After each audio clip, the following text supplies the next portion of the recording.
Hola, ¿qué tal? Te doy la más cordial bienvenida a este programa La Brújula, un espacio donde te estimulamos a desarrollarte, a crecer como ser humano, como estudiante y profesional.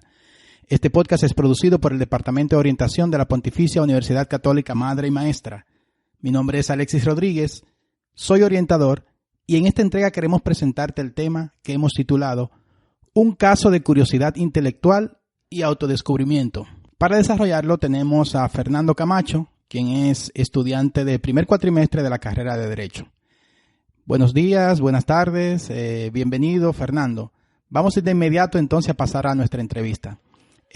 Fernando, hiciste una investigación que tiene que ver con la decodificación de los extractos del manuscrito Voynich. ¿De qué se trata todo esto? Buen día. Es un honor estar aquí y muchas gracias. Básicamente para hacer una pequeña introducción que es el manuscrito Voynich. El manuscrito Voynich es un manuscrito datado del siglo XV, entre los años 1404 a 1432.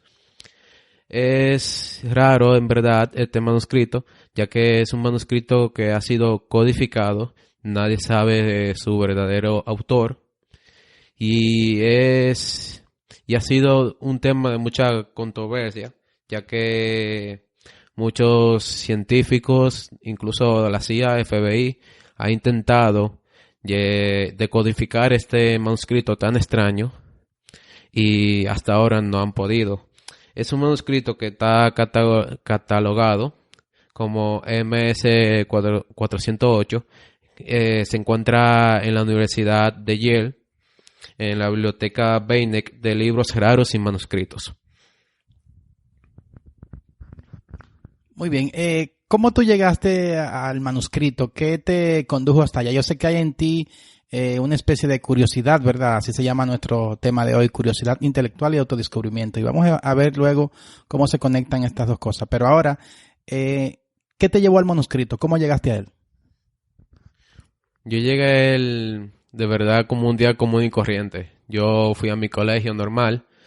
El único hecho que se diferencia de los demás días es que en la hora de recreo decidí ir a la biblioteca.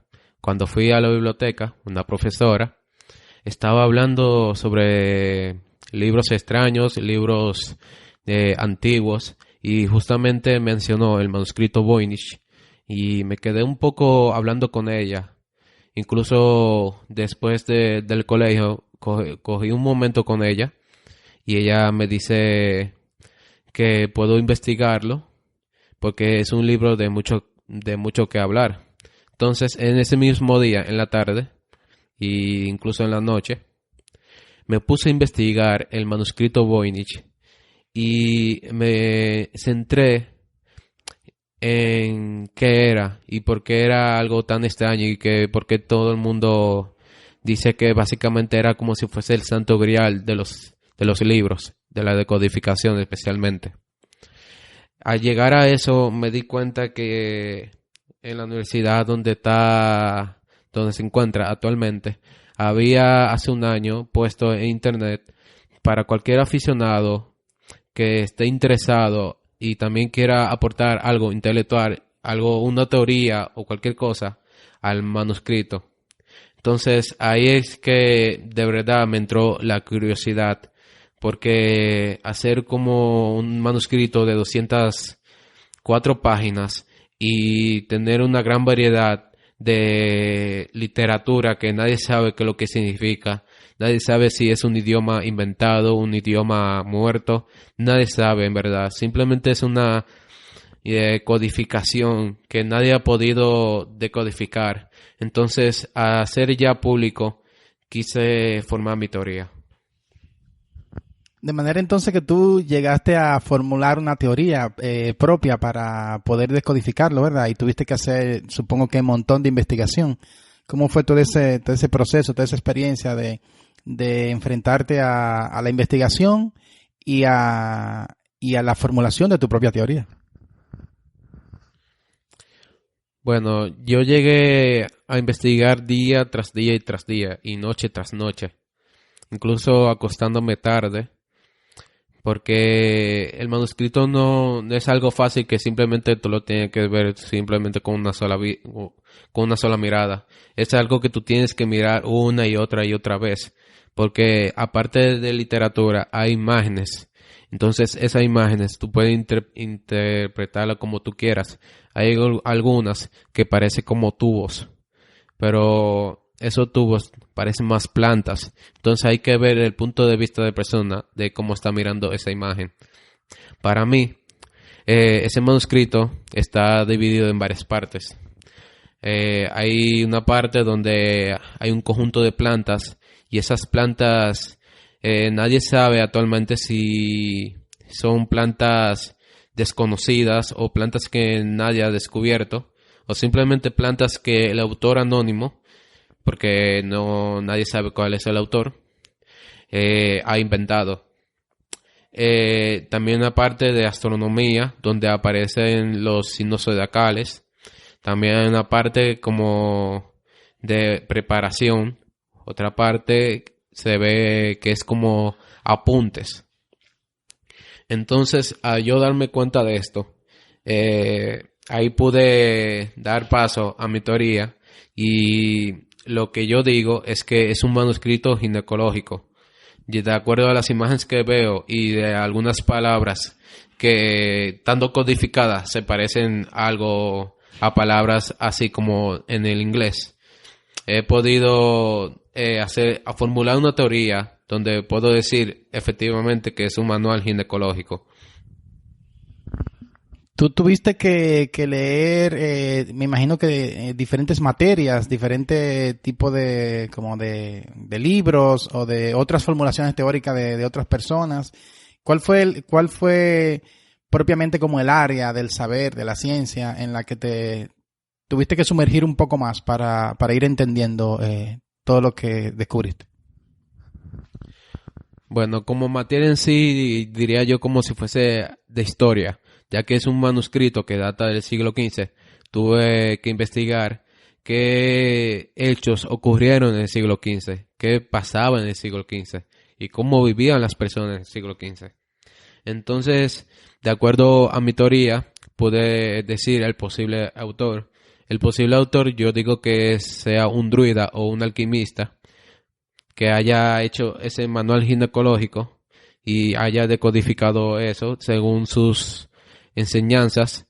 De seguro él lo decodificó para que la iglesia no lo mandara a la horca, ya que en ese momento la iglesia mandaba a cualquier alquimista a la horca o a la hoguera.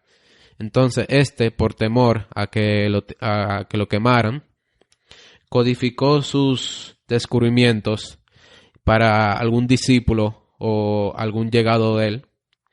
Entonces, al pasar el tiempo, posiblemente una de las personas o de los discípulos lo haya robado el manuscrito y lo haya puesto en el mercado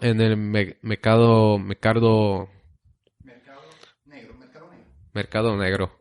Entonces, ahí diría yo que años después, un emperador llamado Rodolfo II de Bohemia o de Hungría, él compró ese manuscrito por 600 ducados.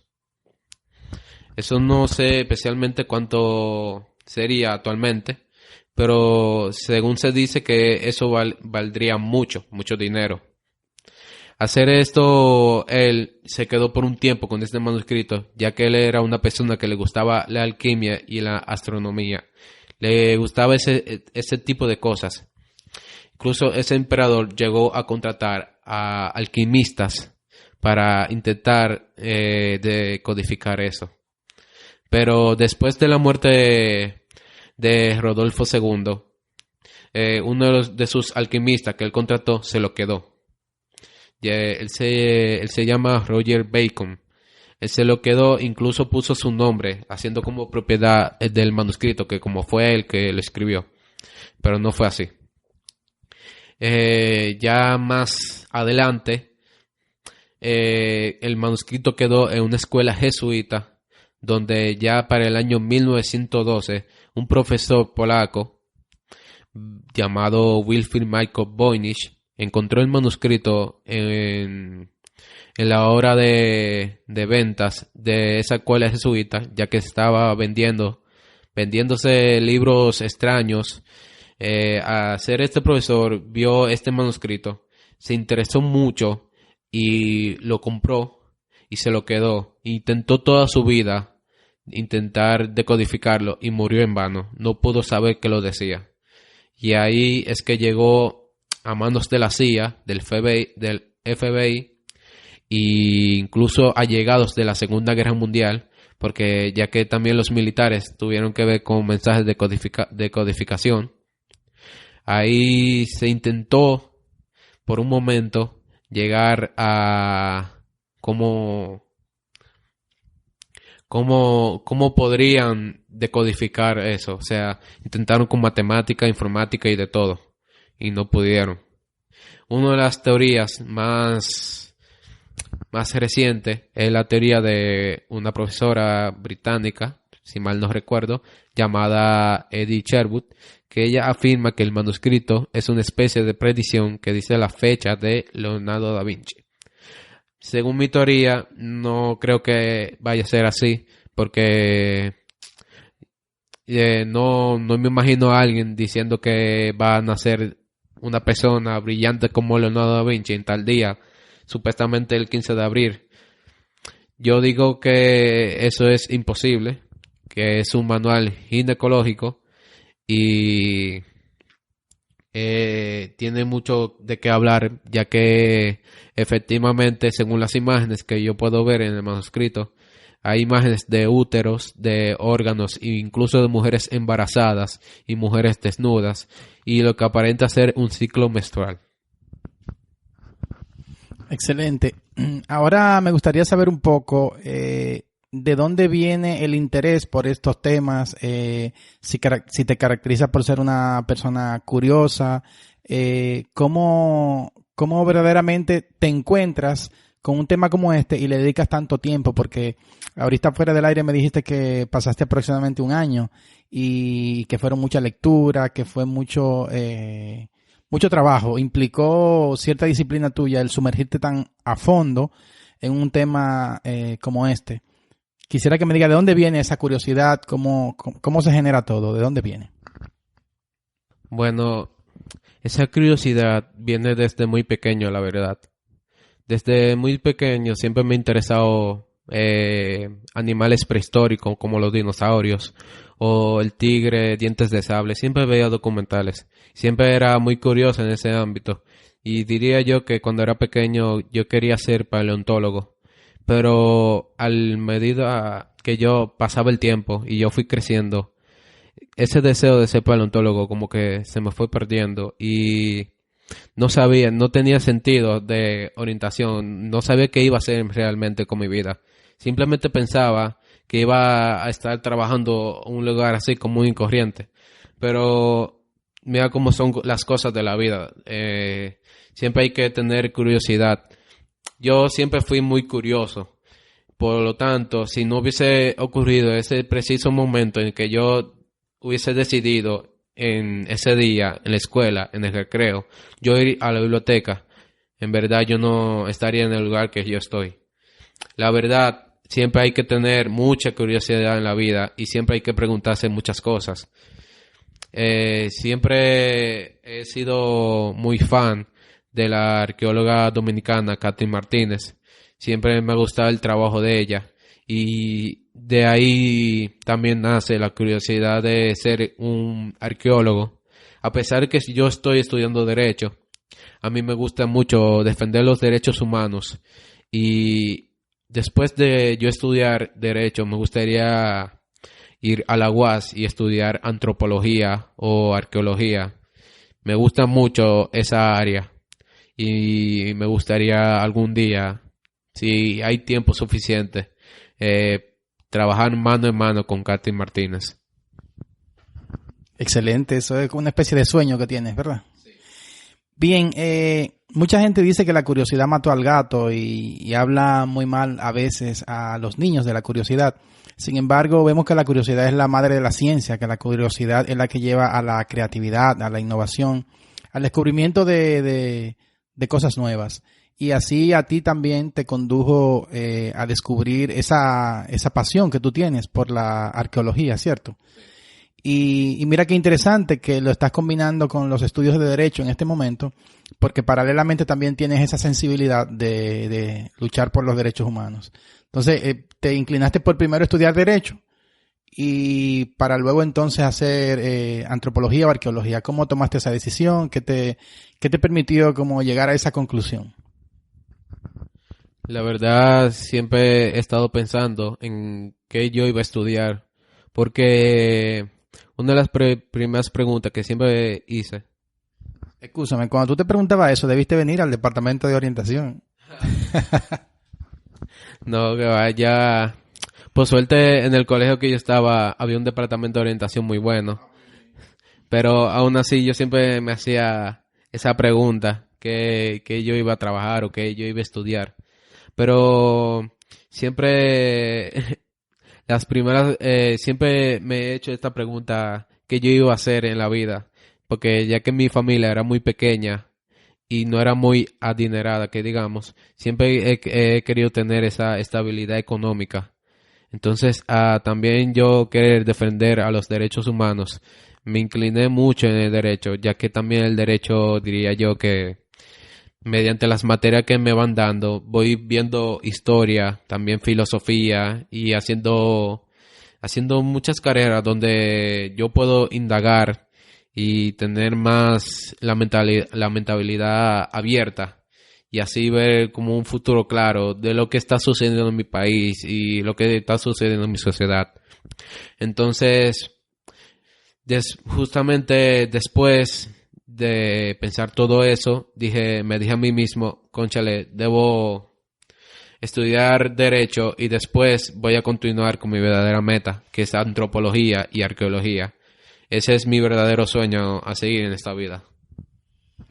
Podemos decir entonces que este manuscrito, el tú haberte encontrado con él y haberte decidido a tratar de decodificarlo, fue lo que te hizo reencontrarte, redescubrirte y ver eso, que la antropología y la arqueología son las áreas que te apasionan y en las que tú quieres dedicarte como a encontrar tu sueño, ¿verdad? Sí, diría yo que esto es lo que este encuentro con este manuscrito y yo haber formado esta teoría fue lo mejor que me haya pasado en la vida, ya que este fue el punto clave donde yo pude decidir qué es lo que quiero en la vida. Ya en el futuro no me importa los problemas que vaya a tener, simplemente voy a continuar por mi camino y voy a ser fiel a mi palabra. Así que no tengo esa duda en donde siempre estaré como cuestionándome, diciéndome que tal vez no lo haga ni nada de eso. Siempre he tenido una pequeña frase en mi vida, es que si caigo 7 veces, me tengo que levantar 8 veces. No sé si se llega a entender. Claro, se llega a entender, es una actitud de siempre estar en lucha, no abandonar y da muestra de un carácter fortalecido. Tengo entendido que tú incluso registraste en la Oficina Nacional de Derecho de Autor esta teoría sobre lo que significa el manuscrito, ¿cierto? Sí, me acuerdo justamente el día que me acompañó la misma profesora que me habló del tema, ya que ella también me ayudó mucho, ella fue parte de mi investigación. Ella colaboró conmigo para formular bien mis ideas. Entonces ella decidió archivarlo allá, en el Archivo de la Nación. Y un día así como en el colegio, ella y yo fuimos y hicimos el formulario y ahí tuvimos que esperar un periodo por lo menos de 15 días Ya después de esos 15 días me entregan un certificado diciendo de que la teoría me pertenece y el único derecho de autor está a nombre de Fernando Camacho. Imagino que es algo que da mucho orgullo tener registrado en la Oficina Nacional de Derecho de Autor una teoría propia. Supongo que este es el comienzo, ¿verdad?, de probablemente una carrera en la que te verás envuelto en mucha investigación, en la que podrás formular una serie de hipótesis sobre diferentes cosas y vivir la aventura de salir a investigar y a descubrir. Sí, siempre he pensado en un futuro, pero siempre he visto como ese futuro lejano, pero siempre hay que darle tiempo al tiempo, porque el futuro está ahí mismo a la puerta. Hay que simplemente esperar porque llega muy rápido, para decir verdad. Eh, También diría yo que algún día me gustaría descubrir algo, en verdad, algo de ámbito arqueológico y llevarlo, bueno, traerlo si es algo externo del país, traerlo a nuestro país y ponerlo en el museo y también levantar la República Dominicana de la bandera por todo alto, yo viajando a muchos sitios arqueológicos, ya sea en el ámbito egipcio y yendo a ruinas. Siempre he querido como descubrir algo que yo sé que es algo valioso, que es algo muy antiguo y que sé que va a ser un gran cambio a nuestra sociedad. Viendo de que como una carrera como esta, arqueología, es algo que no mucha gente en verdad no está interesado. O sea, por lo que yo he visto, la carrera de arqueología no ha sido muy ¿cómo podemos decirlo? No muy explotada en el país. Diría yo que es una de las carreras más bonitas, uno de los trabajos más bonitos en esta vida, la verdad. Y, y cuando me acuerdo, continuó un poco del tema después de que sucedió del certificado de derecho de autor, el colegio 2 días después me reconoció por ese logro y me entregó incluso un trofeo diciendo que yo aporté a la ciencia de la criptología. Ese día fue muy importante para mí porque sé que como que di un gran cambio en mi persona y tanto como a los de mi familia vieron como que hice algo tan como que imposible, o sea, como rayos se me ocurre de que investigar algo del siglo XV.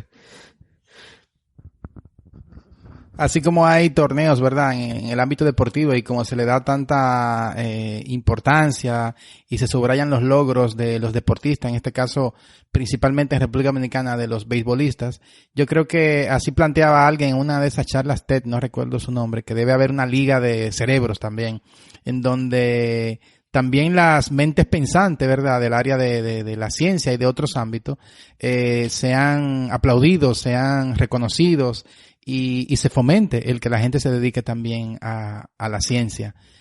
En este momento, ¿hay algún tema que te está provocando así como el deseo de investigar más, de saber un poco más? ¿O tienes algo en mente en lo que te quieres concentrar? ¿O simplemente estás, como estás en tu primer cuatrimestre en la universidad, estás más enfocado en los estudios de la universidad, en el derecho? ¿O llevas paralelamente las dos cosas? ¿Cómo va todo en la actualidad?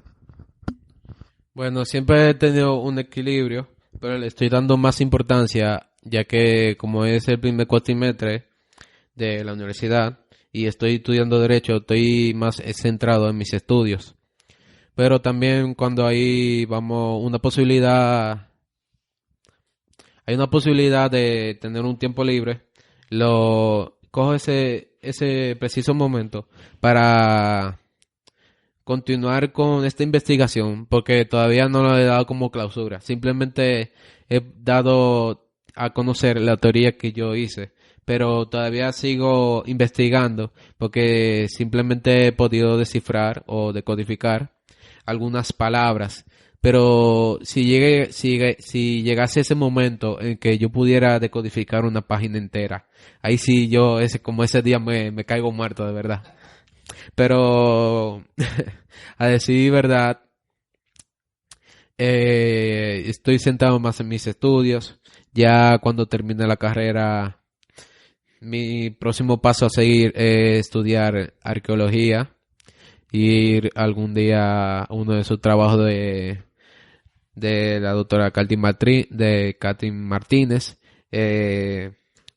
También algún día conocerla, porque no la conozco en persona, pero me gustaría. También trabajar en un área arqueológica, trabajando, ensuciándome las manos, sabiendo que es algo bueno, algo que me gusta. Porque diría yo que hay muchas personas que están trabajando así por querer, por dinero, por algo. Y yo diría que no debe ser así, en verdad. Porque hay que siempre buscar la pasión a eso a lo que tú quieres llegar. Siempre encontrar ese motivo en la vida. Porque no puedes ir y simplemente trabajar. Debes ir e innovar, trabajar, dar tu opinión, darle nuevos desarrollamientos al negocio o al ámbito de trabajo donde uno está trabajando. Muy bien, excelente. Bueno, hasta aquí esta primera parte con la entrevista a Fernando Camacho.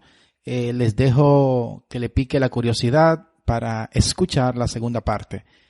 Recuerda que es una entrevista sobre un caso de curiosidad intelectual y autodescubrimiento.